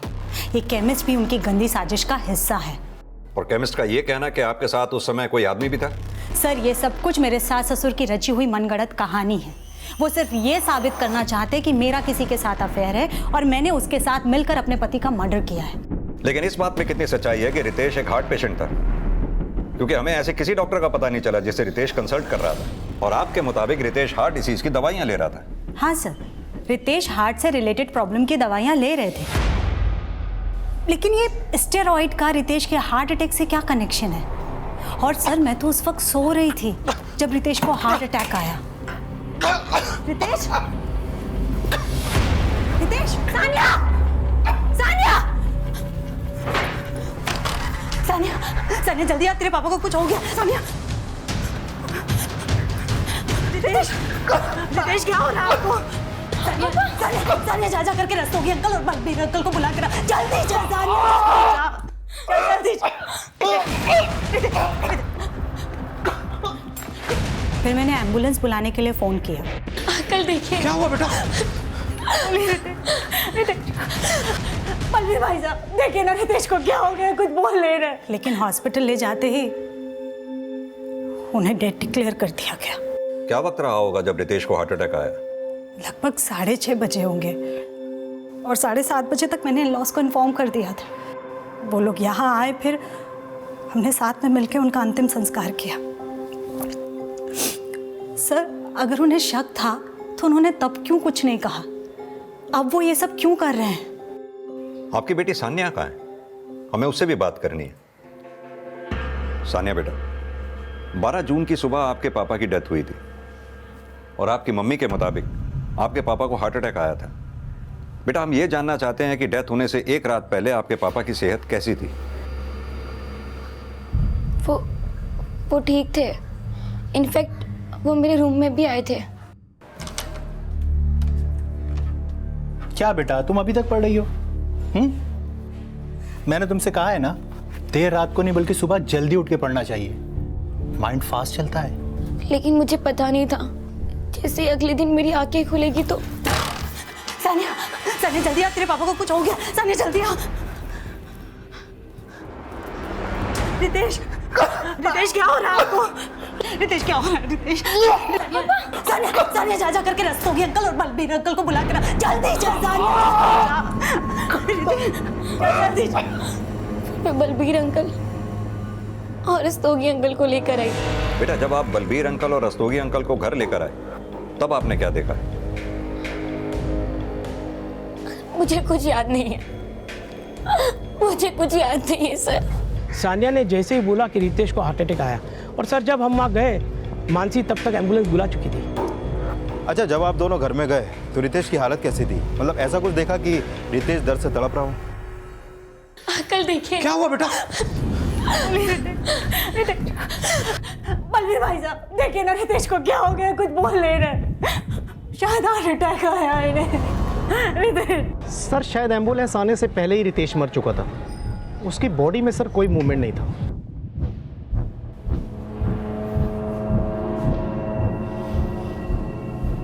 रितेश जब बाथरूम से निकला तो उसकी छाती में दर्द हो रहा था।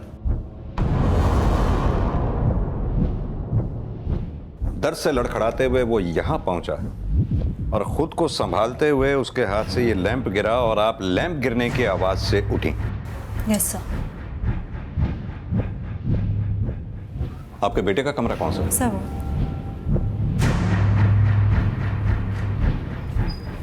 आप प्लीज यहीं रुकिए।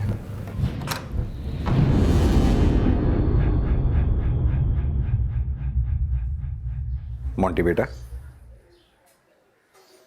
गेम खेल रहे हो? ये कौन सा गेम खेल रहे हो बेटा? आपको पता है यही गेम मेरे बेटे को भी बहुत पसंद है। आपको अगर बुरा ना लगे तो मैं ये गेम अपने फोन में ट्रांसफर कर लूं? थैंक यू बेटा। इसमें तो बहुत अच्छी पिक्चर्स हैं आपकी।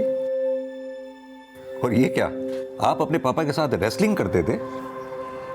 Yes uncle.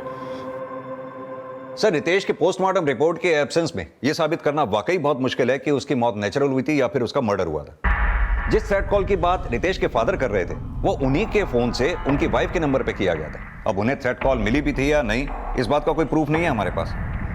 और ना ही सर इस बात का कोई प्रूफ है हमारे पास कि रितेश के फादर की गाड़ी को चुराने की कोई कोशिश भी की गई थी। यही गाड़ी है ना आपकी? ये सब हकीकत है या कहानियां? हमें इन सभी एंगल्स को अच्छे से इन्वेस्टिगेट करना होगा। अजीत, तो मानसी और उसके सास ससुर के कॉल डिटेल्स और सारी एक्टिविटीज चेक करो। पता करो क्या रितेश को वाकई हार्ट प्रॉब्लम थी। विक्रम, तो मानसी के ऑफिस जाकर सबसे अच्छी तरह से पूछताछ करो।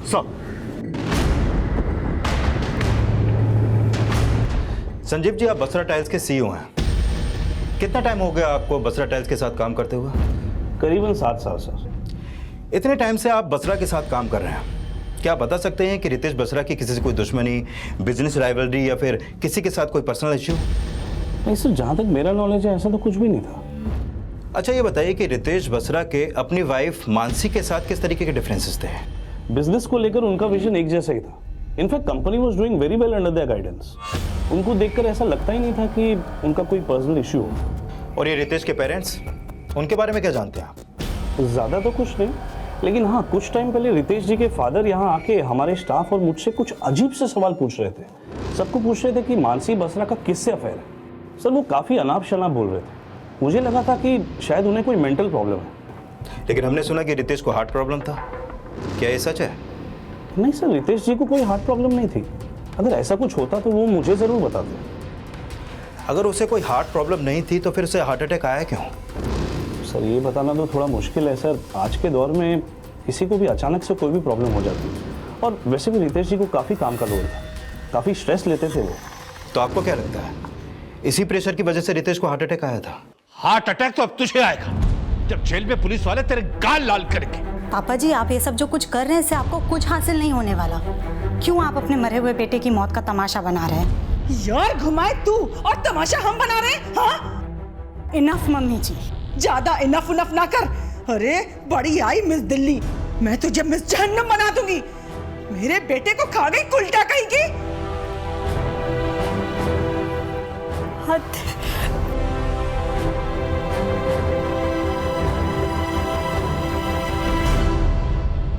सर मैंने मानसी के कॉल रिकॉर्ड चेक किए, लेकिन ऐसा कोई लीड नहीं मिला जिससे पता चले कि उसका कोई लवर भी है। मैंने उसकी एक्टिविटीज भी चेक की। वो रोज सुबह 8 बजे अपने घर से जिम जाने के लिए निकलती है।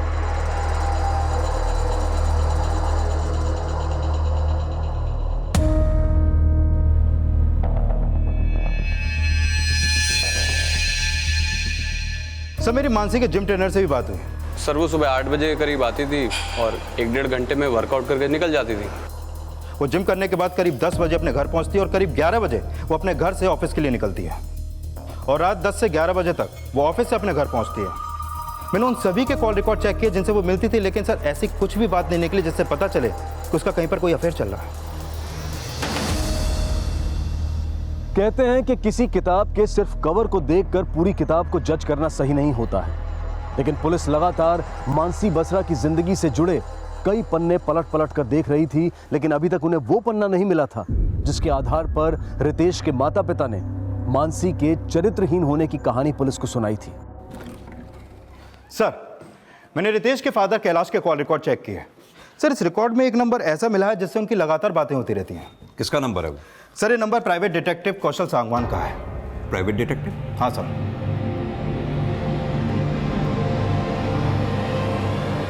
सर उल्टा मुझे ये लगता है कि मेरे पीछे मेरे सास ससुर ने किसी को लगा रखा है और अब वो ये कहानी बना रहे हैं कि मैं उन्हें मरवाना चाहती हूँ। रितेश बसरा के पेरेंट्स को कौन फॉलो करता था इसका तो कोई लीड नहीं मिला, लेकिन हाँ हो सकता है मानसी बसरा को फॉलो करने वाला ये प्राइवेट डिटेक्टिव कौशल सांगवान ही हो।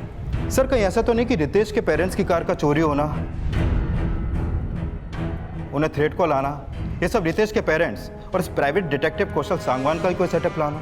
विक्रम, इस कौशल सांगवान को थाने बुलाओ। Okay sir.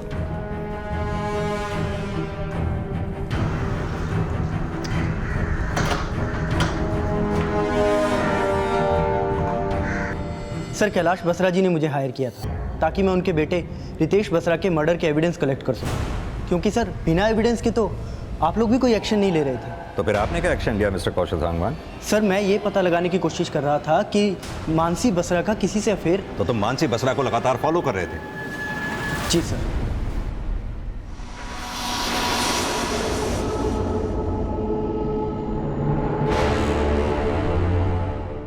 तो क्या लगता है मानसी बसरा का किसके साथ अफेयर है? सर इस बात का मुझे कोई स्ट्रॉन्ग प्रूफ नहीं मिला। और वो कौन है जो तुम्हारे क्लाइंट रितेश के पेरेंट्स को फॉलो किया करता था, थ्रेट कॉल देता था? सर मैं इस बात का भी पता नहीं लगा पाया। तो फिर पता क्या लगाया आपने? सर मैं ये पता लगाने की कोशिश कर रहा था कि 12 जून की सुबह रितेश बसरा की मौत का राज क्या है।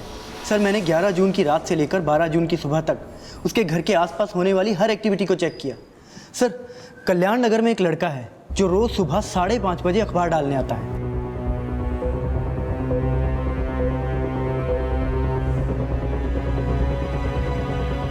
सर अगली सुबह जब मैंने उस लड़के को रोककर उससे पूछताछ की तो उसने मुझे यह बताया कि उसने 12 जून की सुबह वहां एक छोटी सफ़ेद गाड़ी को खड़े देखा था।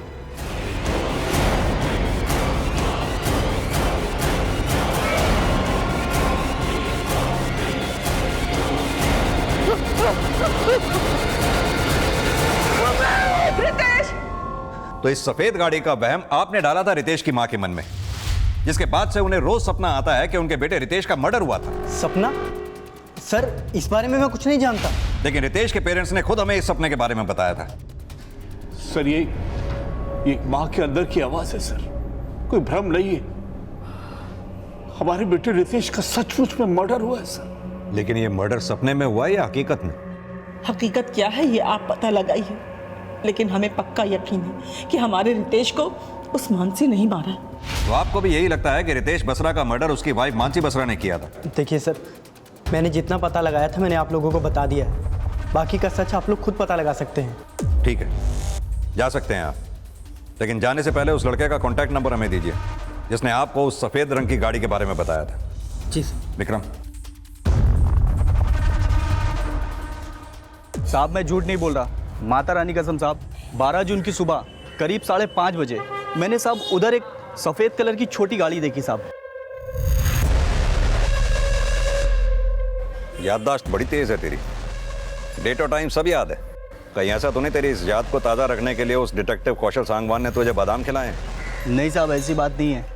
वो क्या है ना साहब, यहाँ पे कभी कोई गाड़ी खड़ी नहीं रहती थी। उस दिन साहब यहाँ पे एक गाड़ी खड़ी देखी तो याद रह गया साहब। उस गाड़ी का नंबर तो याद होगा? नहीं साहब नंबर तो याद नहीं है, पर सफ़ेद कलर की छोटी गाड़ी थी साहब, वो याद है। उस गाड़ी में कोई बैठा हुआ था? नहीं साहब गाड़ी साहब बहुत दूर थी साहब, इसलिए कुछ दिखा नहीं साहब। यानी कि तुझे जितना बताने को कहा गया उतना ही तुझे याद है। अजीत सर, इसकी बाकी की सारी डिटेल्स ले लो। सर। विक्रम, अगर इस अखबार वाले की बात को सच मान लिया जाए तो क्या वाकई 12 जून की सुबह कोई सफ़ेद रंग की गाड़ी आई थी जिसमें से निकल के कोई रितेश के घर गया होगा? सर मानसी ने बोला था कि उसकी आंख तब खुली जब रितेश को हार्ट अटैक आया था। ऐसे भी तो हो सकता है कि किलर मानसी का लवर नहीं कोई और है जो सफ़ेद गाड़ी से रितेश के घर पर आया और किसी और मोटिव से रितेश का मर्डर किया। लेकिन मानसी ने तो कहा था कि रितेश की मौत हार्ट अटैक की वजह से हुई थी। विक्रम, कहीं ऐसा तो नहीं कि रितेश को स्टेरॉइड्स के ओवरडोज देके हार्ट अटैक दिलवाया गया हो? उस केमिस्ट ने भी तो कहा था कि मानसी उसकी दुकान पे किसी आदमी के साथ स्टेरॉइड्स खरीदने के लिए आई थी। लेकिन सर उस शॉप वाले ने स्टेरॉइड दिया नहीं था और मानसी ने माना नहीं है कि वो उस शॉप पर गई थी। एक काम करो, आसपास के लोगों से अच्छी तरह से पूछताछ करो, पता करो क्या वो सफ़ेद रंग की गाड़ी अक्सर यहाँ आया जाया करती थी। आसपास जितने भी सीसीटीवी हैं सबकी फुटेजेस खंगालो, क्या पता किसी फुटेज में वो सफ़ेद रंग की गाड़ी कैप्चर हुई है। Okay sir. क्या वाकई मानसी ने स्टेरॉइड्स खरीदने की कोशिश की थी या फिर उस मेडिकल स्टोर ओनर का बयान रितेश के माता पिता और उनके प्राइवेट डिटेक्टिव कौशल सांगवान की कोई साजिश थी? रितेश के माता पिता को जो कॉल किया गया था क्या वो सच्चा था या फिर साजिश? इस केस में ऐसे कई सवाल थे जिनके जवाब पुख्ता नहीं थे, लेकिन जल्द ही पुलिस को एक ऐसी लीड मिली जिसने इस केस को एक नई दिशा दे दी। सर मैंने कल्याण नगर एरिया के 11 और 12 जून के सीसीटीवी फुटेज चेक किए जिनमें 15 वाइट छोटी गाड़ियां कैप्चर हुई हैं और मैंने हर गाड़ी का रजिस्ट्रेशन नंबर चेक किया सर। इन 15 गाड़ियों में से एक गाड़ी संधू कोहली के नाम पे रजिस्टर्ड हुई है। संधू कोहली? हाँ सर, वही लोकल गुंडा जिसके खिलाफ पहले भी कई शिकायतें दर्ज हुई हैं और अभी इसका फोन भी बंद है।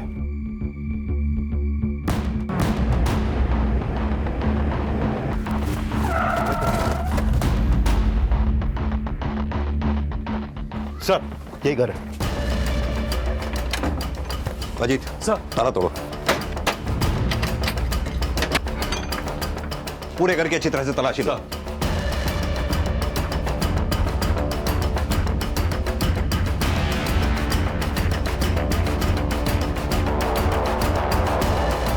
एक मिनट।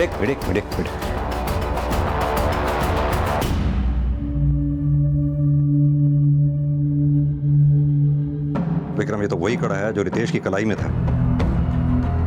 और देखो,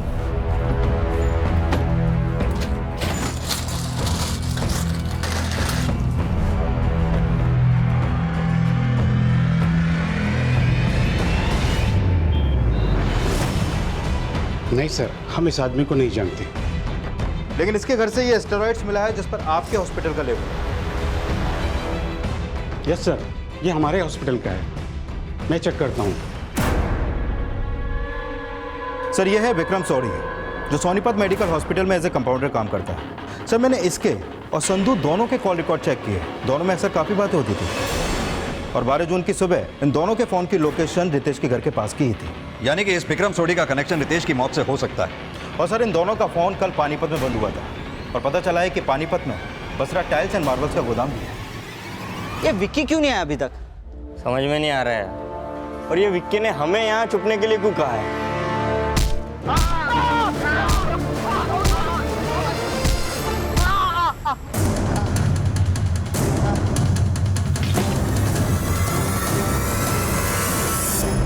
संजीव, मैं एक बिजनेस मीटिंग के लिए मलेशिया जा रही हूँ।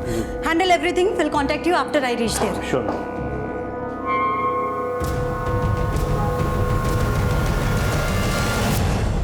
हाँ तो मानसी जी, तुम्हारे जिम ट्रेनर से ही मिलके आ रहा हूं मैं। मानसी जी, अब सारी कहानी मैं ही सुनाऊंगा या तुम भी कुछ बोलोगी?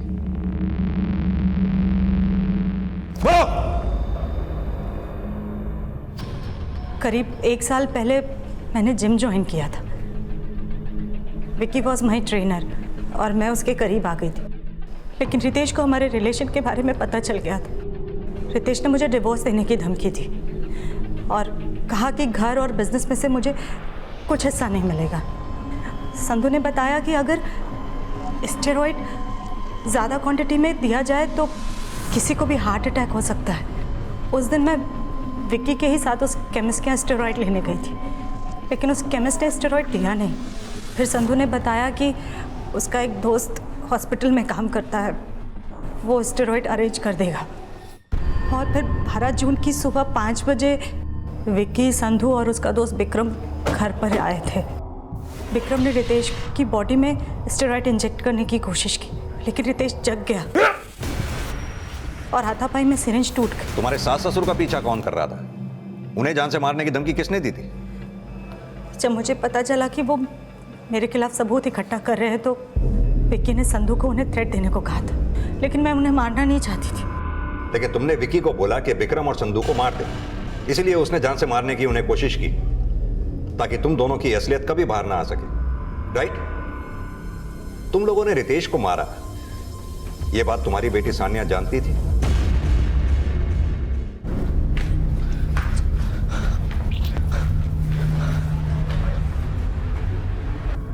पापा, तुम क्या कर रही हो? आपने मेरे पापा को मार दिया ना, मैं आपको जेल भेजूंगी। तुम मुझे जेल भिजवाओगी तो तुम्हारा अब्रॉड जाने का सपना कैसे पूरा होगा? खबरदार, अगर कभी भी किसी के भी आगे ये बात बताई तो। और अब जा करके बलबीर अंकल और रस्तोगी अंकल को बुलाओ और हाँ, उनसे कहना कि पापा को कुछ हुआ है, ठीक है? जाओ, जल्दी जाओ।